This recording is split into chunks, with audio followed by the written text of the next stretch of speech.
welcome to the post-game press conference. We are here with the winning coach, Coach Yang Yao, best player of the game, Andre Karakot. Coach Yang, third straight win for your team, pero again, hindi na naman ginawang madali para sa inyo na Magnolia. Can you talk about how tough this win was, especially after almost blowing a 13-point lead in the fourth quarter? Oh, mahirap. Magnolia came in with their full force, no? Nung previous games nila, medyo nag-struggle sila kasi hindi sila kompleto. Pero nung nakompleto sila, Paul's playing, Lucero's playing, so they're a different team, no? Kung andyan yung materials nila. Why we just got lucky actually. But gusto ko yung pinakita naming laban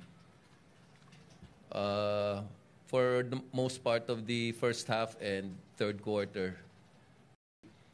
Kaya lang nawala yung momentum sa amin patapos nung third quarter, no, napunta sa kanila.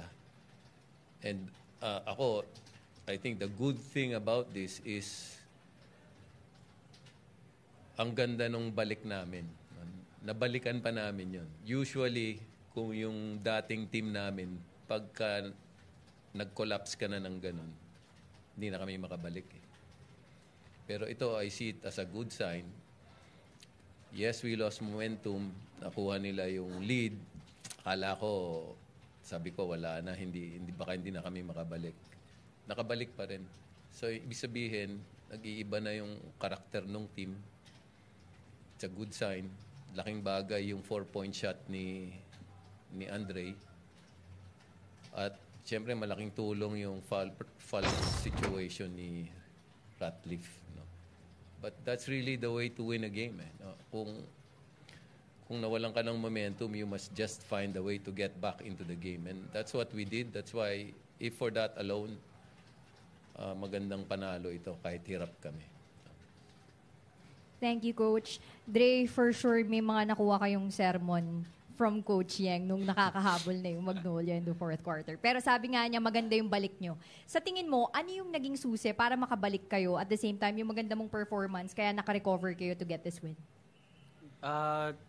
Yung mga teammates ko, ako kasi, yung tiwala ko sa mga teammates ko alam ko na hindi sila papayag na basta-basta matalo So, yung pinagdaanan din namin nung last conference, nakita ko rin na bawat game, kahit down kami, laban pa rin sa laban. So, ako personally, hindi rin ako papayag na hindi rin ako lumalaban. Parang